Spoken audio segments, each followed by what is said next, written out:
can see the paper. And it's still loading. The link, great. Thank you. Okay. Shall we start? Still loading. Gosh, I think the office is in winter break already. Video unavailable. Excuse me.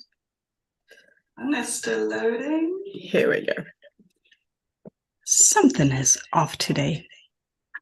Okay, anyway. Oh. Monday morning. Not touching anything anymore. Welcome to Neuroccino, our last Neuroccino for 2023. And today Eduardo is going to present to us on white matter variability and a lot more. And, oh, I see a kitten. The joys of home office. Right, Eduardo, take it away. Okay, I'll share my screen.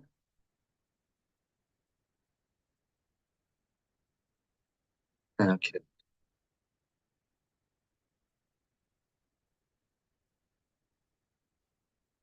Can you see my screen?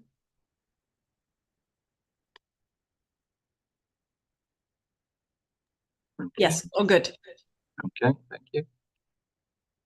Okay, so the topic of today is white matter variability and white matter changes related to training, specifically on language. So the two main research questions of this paper, whose title, yeah, you can see here, is what is the neurobiology of behavioral differences in processing complex sentences from the point of view of syntax, and is this neurobiology sensible to training-induced behavioral changes? So everything is revolving around these two questions. And how did they do so? So they used, of course, behavioral measures and diffusion-weighted imaging measures to investigate these questions. And they did so in 28 participants, young adults, age ranging from 18 to 35, all German native speakers. The task involved the processing via auditory representation of what are called double center embedded sentences. And you can see an example here. For example, you have the German original one and the English translation here. For example, double center embedding sentence would be Yvonne did not think that Bernd, who loved Leo, who is intelligent, wants to pursue Maria. So they're basically sentences with two levels of subordination. They're quite demanding in terms of short-term memory capacity, and so from the point of view of theory of mind, I guess, because the behavioral measure they used to analyze the performance of this task was the ability to answer questions asked after the sentence was processed. And these questions are about the thematic role of the people described in the sentence. So, for example, this case, I guess it would be like something else. Yvonne, the thinker, or the object of the thought of another person mentioned in the sentence. And the performance of the task was measured twice, one before training and one after 4-day training on focused on the processing of well, these kind of sentences. So the behavioral accuracy in answering these kind of questions was used as behavioral measure, and they of course collected also brain measures. So we have a T1, of course, structural measure that was co-registered with the Human Connection Project template, the MMP1, which consists of 180 cortical regions per hemisphere. And we also have the diffusion-weighted imaging measures collected twice, one before the training and one after the training. And for the diffusion weighted imaging, they basically extracted probabilistic, now deterministic tractography by means of FLS package, which was used to reconstruct the probabilistic streamlines. Notably, connectivity was measured in this experiment as with a singular value decomposition approach. Now, for the sake of comprehension in this paper, you can think, I don't know if you're familiar with this method. It's it's a metric factorization method, and it's not dissimilar from PCA. So it's the PCA is a particular way of performing singular variable decomposition. So it allows you to extract factors from a matrix, and the connectivity in this experiment was analyzed with such an approach.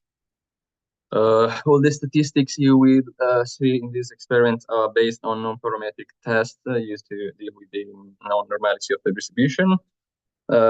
P-value is set always at 0.05 and corrected by the mean method. And also, I was forgetting, the behavioral measure is not only the performance in the task in processing double embedded sentence with double embedding, but they also collected. They also measured the digit span and the reading span.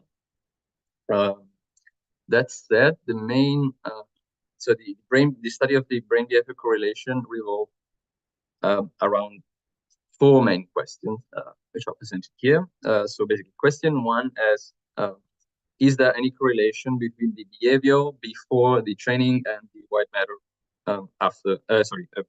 the white matter before the training? Question two is there any correlation between the behavior after the training and the white matter before the training? So in order to investigate whether some features of the white matter before the training could predict the evolution of the performance. Question three is there any correlation between the behavior after the training and the white matter measure after the training itself?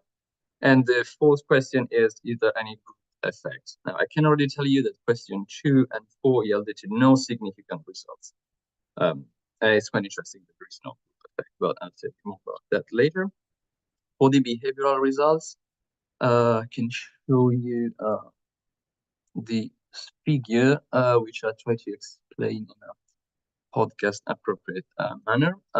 So we have it's a plot. We have on the x-axis the days of training, so the 1, 2, 3, and 4.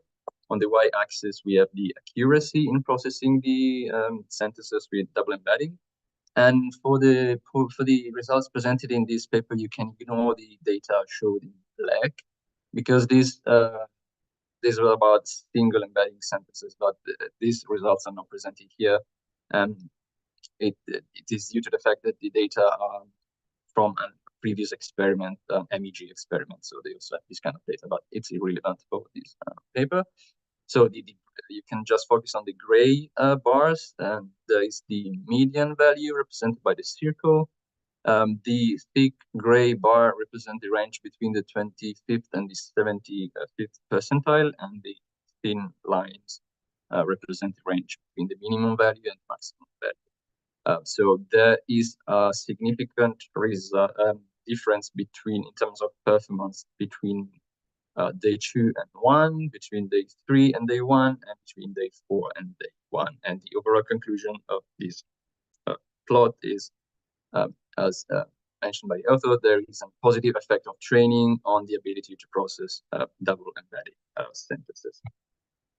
For the brain behavior correlation, I'll present you the results in a slightly different way than the way they presented in the paper, because they presented by hemisphere. I will present you by questions because I think it's more easy to understand. So question 2 and 4 yielded to non-significant results. So that leaves out question 1, which is the correlation between the measures before the training, and this question yielded to significant results in terms of correlation between behavior and brain measures.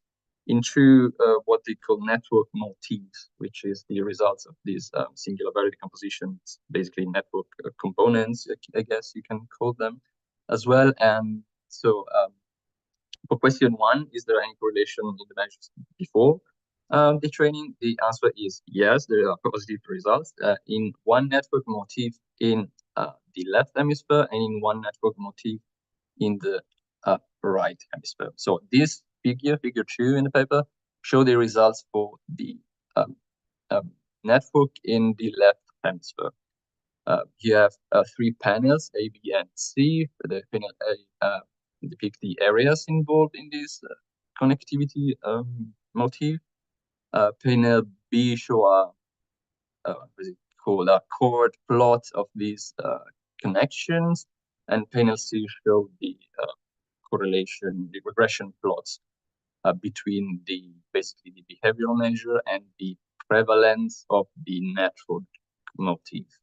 And well, what is basically showing this plot is that there is a positive correlation between the ability to process double embedding sentences before the training and the prevalence of the network whose areas are depicted in panel A. It's not super easy. I found it not super easy to understand because of this glass brain presentation. Anyway, we have a lateral view of the left hemisphere and a dorsal view of the left hemisphere.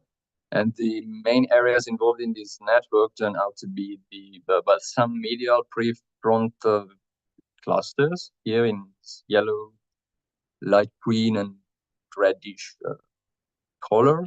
There is cluster in the frontal operculum, one in the cingulate cortex, mid-posterior cingulate cortex, another cluster in the light and darker blue cluster, which is located basically in the temporoparietal junction in the posterior superior temporal gyrus, and one medial cluster, which is more easy to see, I think, in the dorsal view, which is located in what they call the parietal occipital sulcus.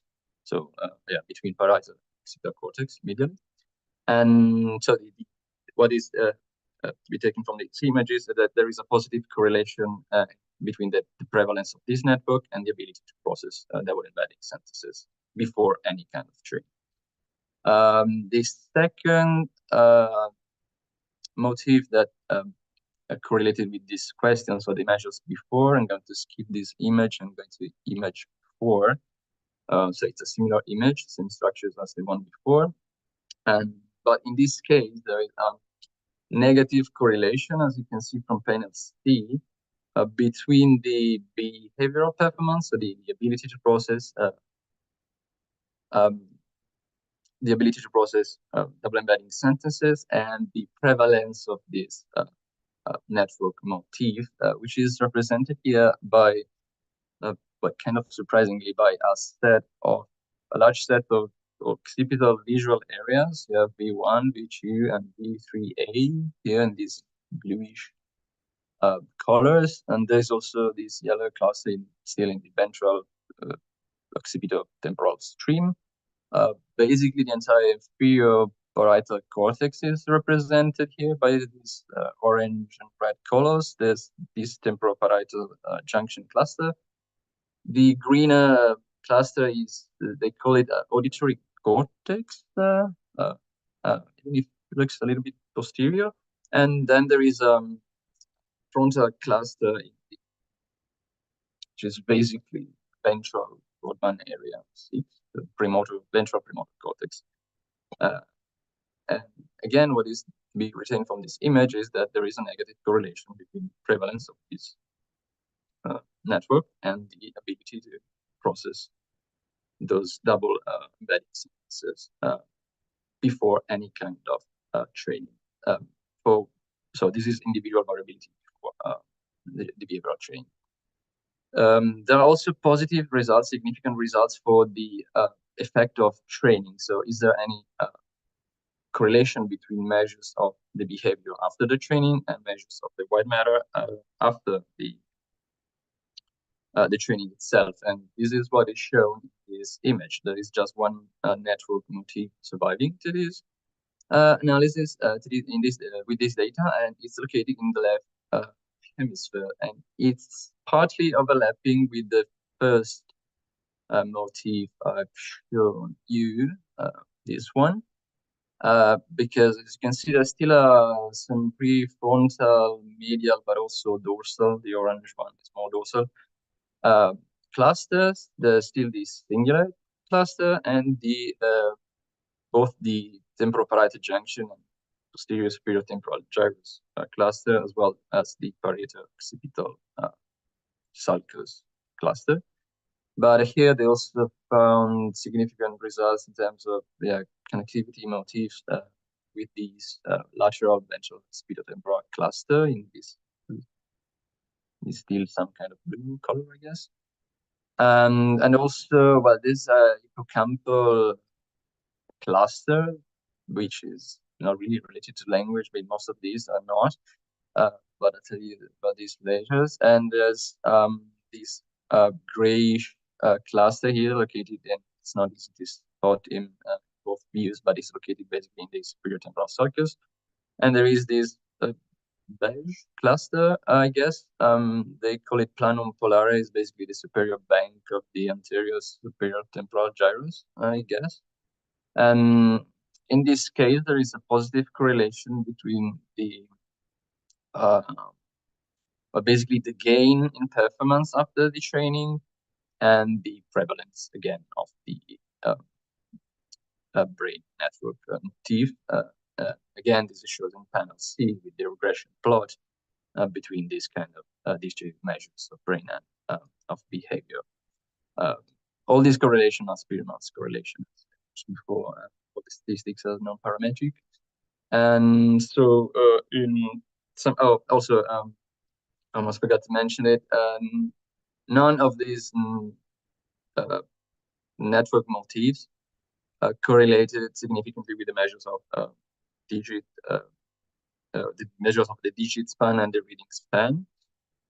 And what else? Okay, so those are the main results, I guess. And so in some, there are two networks whose prevalence predicted performance before the training, and one network whose prevalence predicted the performance after the training. My main doubts about this paper is, well, the task itself is, as I mentioned before, kind of demanding in terms of short memory, working memory, as prefer, and also in terms of theory of mind, because they ask to the participants to answer questions about the thematic roles of the people described in the sentences. And also, it wasn't really clear to me why they choose to use like reading span as a measure of linguistic working memory, as they say, because the task itself is presented in an auditory way. So the participants were not reading, but they were listening to the sentences. And also, to be honest, to be a study on tractography, they don't talk a lot about actual tracks, but rather about measure extracted from diffusion-weighted images. On the bright side, I found interesting that there is no group effect, but that everything is due to individual differences. And actually, if you consider the group level of the effects are just leveled out.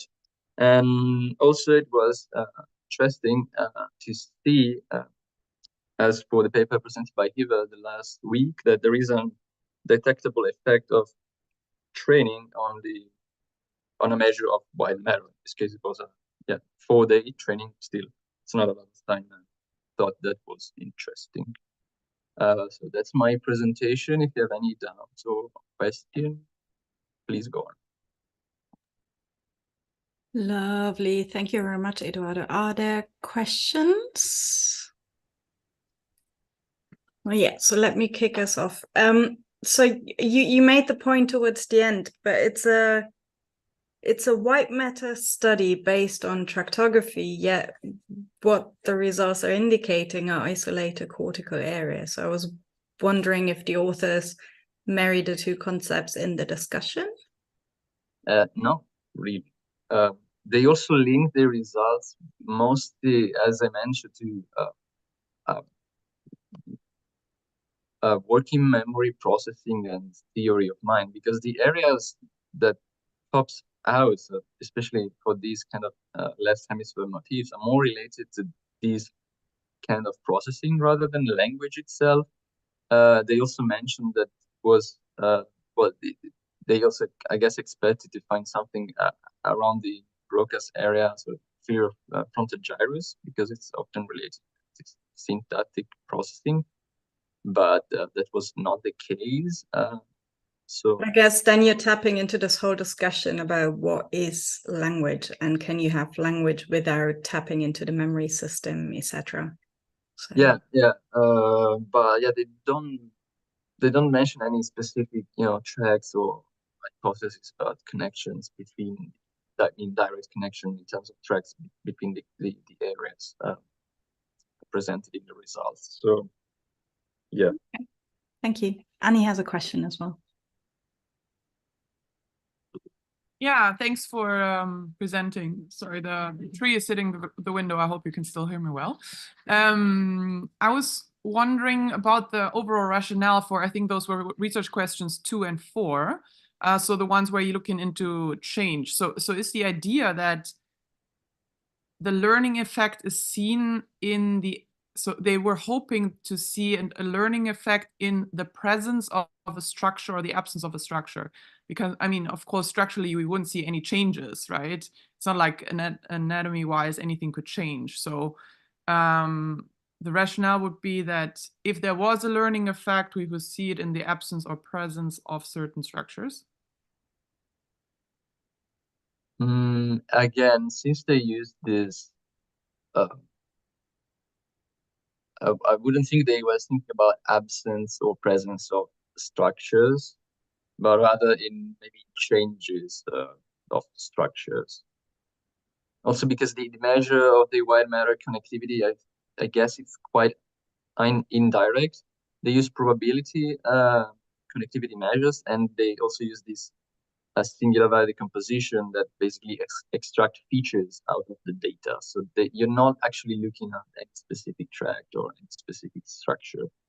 Yeah, but either way, yes, I found this also kind of confusing, because then what I mean, what's the base for the results? So what is changing? What is this due to?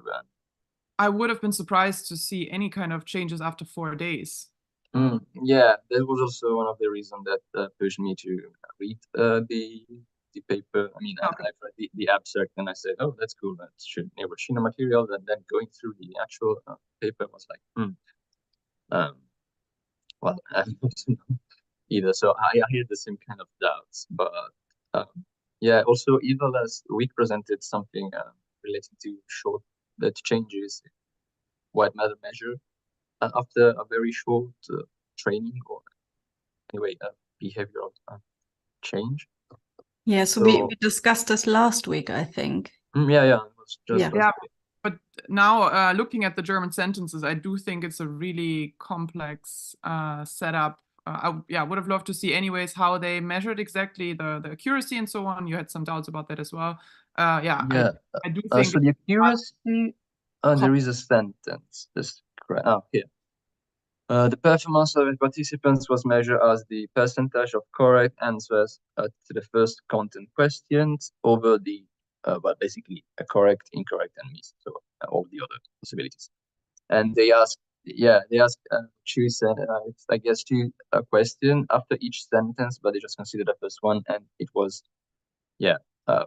content question probing the participants' understanding of the thematic role assignment. So who is doing what, basically, in the sentence. But as you can see from the example, they are really convoluted sentences.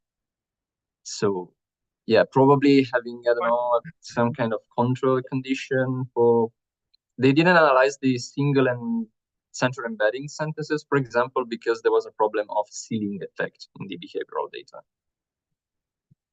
So it's just I'm gonna look into it a little bit myself. I'm really intrigued by these quick changes. I just think that the sentences are, for a German speaker as myself, already extremely hard and very unnatural to process. So Yeah, I wouldn't have expected much, or maybe a learning effect. Yeah, I guess they Yeah, did. there is a behavioral learning effect. So I guess they were relying on that. Of course, if there wasn't any at the behavioral level, it wouldn't make any sense. So yeah. Thanks. Rina has a question as well. Yeah. Yes, thank you, Eduardo, for your presentation. I was interested in exactly also this part. Well, first, the answer was just to say yes or no, or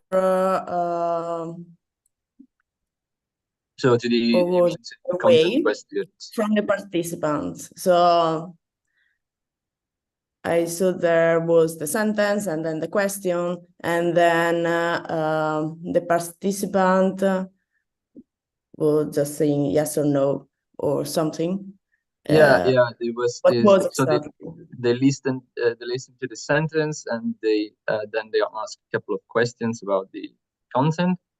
And as they say here, the answer was recorded by delayed key press in a certain type of windows, and they also gave visual feedback and with smileys if they answered correctly. So yes, it was a button key press kind of response, but it was after so there was content question after the actual stimuli. Okay, and then did they analyze also the memory with the tractography? And also, so you mean the digit span and the reading span? Yeah. No, I mean there are no significant results. These reading and digit span measures didn't correlate with either the behavioral measures, so the gain in performance in processing these sentences with the training, and they also didn't correlate with the brain network motifs. So there is that's also kind of difficult to understand because they explain in the discussion, they explain this about this, for example. So some of the classes are involved in working memory, especially verbal working memory, but then there's no correlation. The measures are supposed to measure these kind of components. One of the problems, as I was mentioning, is that they use like reading span, and it's an auditory task. So why would you use that? Also, the negative correlation with the first by the motif in the right hemisphere.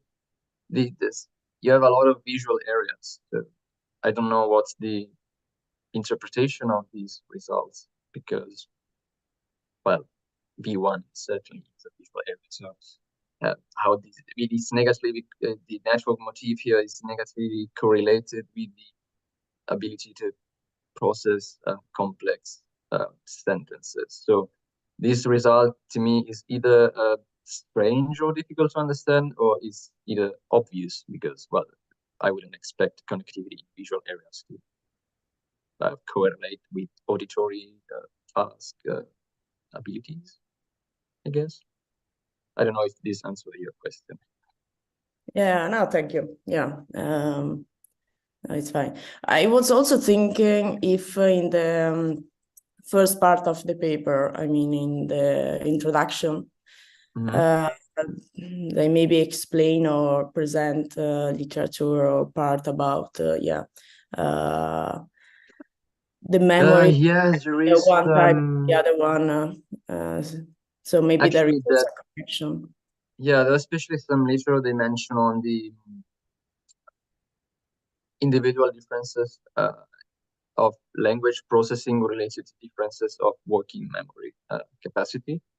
This is quite well established, I guess, the fact that there are quite a few studies showing that individuals with different working memory capacities show also different patterns of activity when processing language.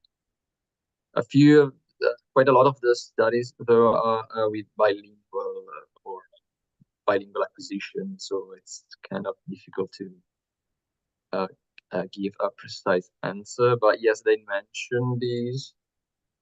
So yeah, there are other studies on this topic for sure, but still, I don't know how well it relates to this specific study, which is mostly focused on behavior and brain structure rather than brain function. But yeah. Thank you. Thank you very much for the presentation and also the discussion. That was the final Neuroccino for 2023. Thank you all for presenting throughout the year and for joining us every Monday morning, 9:30. We will be back on January the 8th. And if I'm not mistaken, Valentina is on the rota to present paper to be determined. So have a lovely, lovely winter break, and we shall see you on January the 8th. Bye. Bye.